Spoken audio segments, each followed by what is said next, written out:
Park Superintendent Ed Keeble says one of the few things more stunning than its vast beauty is the looming threat to the very lifeblood of its ecology. Uncover the hidden history of the Grand Canyon, where beauty and mystery intertwine. Its depths seem boundless, its sheer size breathtaking. But beyond its physical splendor lies a secret world waiting to be unveiled. The majestic wonder revered by millions has been abruptly closed off. But this closure isn't just an ordinary inconvenience. It conceals a monumental discovery of unparalleled proportions. Let's find out in today's video. A deep, slender, and steep-sided valley is what defines a canyon. The English term canyon is derived from the Spanish word cañón, which can be translated as tube or pipe. It's common to hear the word gorge used interchangeably with canyon, although a true gorge will nearly always be more precipitous and tight than a canyon. Canyons are formed as a result of the flow of rivers, the processes of weathering and erosion, and the action of tectonic plates. The Colorado River carved out the Grand Canyon, a well-known canyon in Arizona. It is both a U.S. national park and a UNESCO World Heritage Site. One of the 7 natural wonders of the world it is also. The Grand Canyon is up to 18 miles wide, over a mile deep, and 277 miles long. The Colorado River and its tributaries have exposed nearly 2 billion years of Earth's geological history by cutting their channels through numerous layers of rock.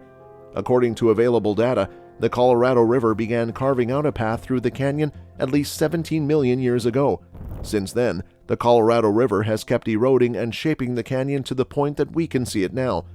The majority of the downward cutting has been focused on in the last 2.5 million years, even if local erosion in the western Grand Canyon started some 17 million years ago. However, the Colorado River did not flow directly from its source to the Pacific Ocean until around 5.4 million years ago. Talking about the geology of the Grand Canyon, well, it is one of the planet's most extensive geologic columns. Stacks of rock layers was created as a result of all the erosion. In the Grand Canyon and the surrounding area of Grand Canyon National Park, there are close to 40 significant sedimentary rock layers exposed. They are between 200 million and almost 2 billion years old. In western North America, the majority were formed in warm, shallow oceans, close to prehistoric, long-gone seacoasts. There are deposits from both the sea and the land, including fossilized sand dunes from a former desert. The geologic record in the vicinity of the Grand Canyon has at least 14 recognized unconformities. The principal rock exposures in the Grand Canyon range in age from the 230 million-year-old Kaibab limestone on the rim to the over 2 billion-year-old Vishnu schist at the bottom of the inner gorge. The stratum in the diagram, which is around 500 million years old, and the lower level, which is about 1.5 billion years old at the top, have a time difference of roughly 1 billion years. This substantial unconformity denotes an erosive interval between 2 phases of deposition. Many of the formations were deposited in swamps, warm, shallow seas, and near-shore habitats like beaches. Over the edge of a proto-North America, the beach moved forward and then retreated repeatedly. The Colorado Plateau was raised between 5,000 and 10,000 feet, which contributed to the Grand Canyon's tremendous depth, and in particular, the height of its strata, the majority of which formed below sea level. About 65 million years ago, during the Laramide orogeny, this first occurred. The Colorado River and its tributaries' gradient was steepened by this uplift, increasing their speed and capacity to cut through rock. The Colorado River drainage system now contains more water than it did during the Ice Ages due to weather conditions. The historic Colorado River responded by enlarging and deepening its channel.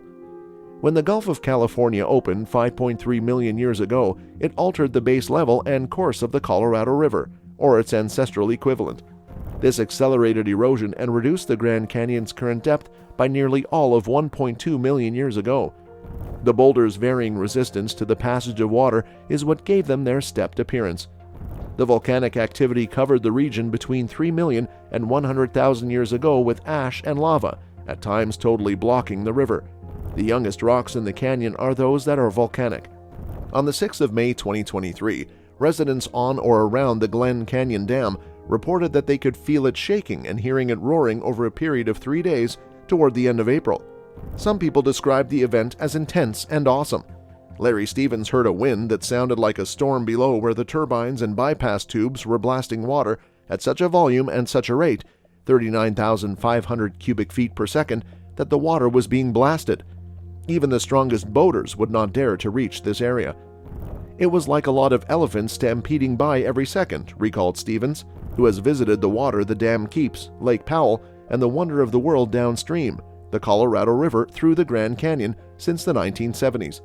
Lake Powell and the Colorado River through the Grand Canyon are located in the U.S. Stevens, who is among the scientists and environmentalists who have for years predicted the catastrophe that they eventually saw unfold as April changed into May, is known as Mr. Grand Canyon by some of his colleagues and acquaintances. A high-flow experiment was carried out at Glen Canyon Dam, which resulted in the release of a massive amount of water. These experiments recreate floods caused by snowmelt flowing down the watershed from the mountains and ranges of Colorado. Prior to the completion of the dam in 1963, the Grand Canyon was naturally and advantageously flooded by this flow of water. Coming to the most recent discovery, when a cliff fell in the Grand Canyon, scientists made an incredible discovery there. An experienced geologist was out on a routine stroll in the Grand Canyon when he came upon an intriguing boulder that was just sitting there in plain view. This led to the geologist making a remarkable discovery. The one-of-a-kind boulder would shed light on the kinds of animals that inhabited the planet long before the time of the dinosaurs and provide information about those animals. The Colorado Plateau was created approximately 70 million years ago as a result of tectonic action that occurred beneath the state of Arizona in the present day. The plateau extends across more than 130,000 square miles and is situated at an altitude of around 6,000 to 10,000 feet above sea level. It is hypothesized that the Grand Canyon was created between 5 and 6 million years ago as a result of the melting of ice and the accumulation of rainwater during the ice ages, which resulted in the formation of a drainage system known as the Colorado River. The force of the water cut through the layers of granite, and over the course of time it eroded away the rock to create the deep canyon that we see today. The Grand Canyon is a very large canyon. It is recognized as one of the 7 natural wonders of the world, and the rugged canyon walls that surround it conceal discoveries that hold the key to uncovering long-forgotten mysteries. The sharp vision of Alan Krill was able to identify the extraordinary discovery. In 2016, Norwegian geology professor Alan Krill led a group of students on a trip through the Bright Angel Trail located within the Grand Canyon. During the course of the journey, he came across a boulder that was lying in plain view just along the side of the path. It was obvious that the boulder had come crashing down from a rock formation up above. Krill noted right away that this boulder had marks on one side, which was one of the distinguishing characteristics that made it stand out from other rocks. His colleague at the University of Nevada, Las Vegas, Stephen Rowland, received the photographs that he had taken of the boulder and forwarded them to him. Rowland was able to validate Krill's assumptions once he got his hands on the photographs. After conducting research, scientists found that the patterns were fossilized footprints that had been left roughly 313 million years ago. This is a significant amount of time before the age of dinosaurs. The traces provide a lot of information about the animal that generated them. An ichneotherium was identified as the animal that left the footprints after careful investigation. Before Krill's discovery, these creatures, which are referred to as diadectomorphs, had never been observed living in a desert environment. The fact that they were actually present in the region upended the previously held beliefs concerning the species.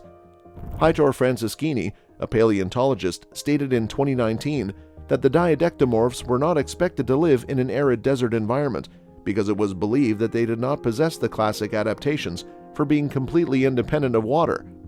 There is a class of animals known as amniota, which includes extinct reptiles, birds, and mammals. However, diadectomorphs are not a member of this class. These are by far the oldest vertebrate tracks in Grand Canyon, which is known for its abundant fossil tracks, Stephen Rowland noted. The Grand Canyon is known for its abundant fossil tracks. More significantly, he noted, they are among the oldest tracks on Earth of shell-egg-laying animals such as reptiles, and they are the earliest evidence of vertebrate animals walking in sand dunes. There are 2 different sets of footprints that have been preserved on the boulder, despite the fact that they became wet and were later buried under layers of sand. As there are 2 tracks, experts are divided as to whether they were made by 2 distinct creatures or by the same creature walking in the same region at the same time. This is due to the fact that there are 2 tracks. None of which of the 2 answers is right. There is one thing that can be said with absolute certainty: the tracks were created at various speeds. This is a significant trait because it reveals the manner in which the creature moved when it walked. Rowland came to the conclusion that the beast moved in a lateral sequence, which is a sort of movement that is still rather typical in our modern world. According to Rowland, living species of tetrapods, such as dogs and cats for example, routinely use a lateral sequence gait when they are walking slowly. The traces on the Bright Angel Trail provide evidence that this manner of walking was used very early on in the evolution of vertebrate creatures. Before this, we did not have any knowledge of that. It is anticipated that as the granite structure continues to deteriorate, more and more secrets from the region's history will become exposed, and researchers are prepared to uncover them. On the other hand, they have grabbed the fact that fossilized footprints that are more than 300 million years old have been discovered at the well-known Grand Canyon National Park in the U.S. These footprints could hold important information about the way life used to be on Earth millions of years ago. Fossil footprints were discovered next to a hiking trail in the park, and researchers at UNLV have published a comprehensive report on their findings. According to the findings of certain study articles, these footprints could be 313 million years old and are likely some of the oldest animal imprints that have been preserved. The question of whether or not they were animals that laid eggs is still being debated by scientists today.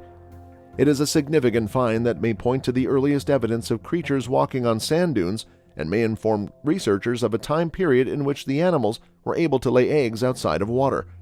The manager of the paleontology program at the Grand Canyon, Mark Nebel, issued a statement in which he warned that some of the conclusions likely are going to be controversial.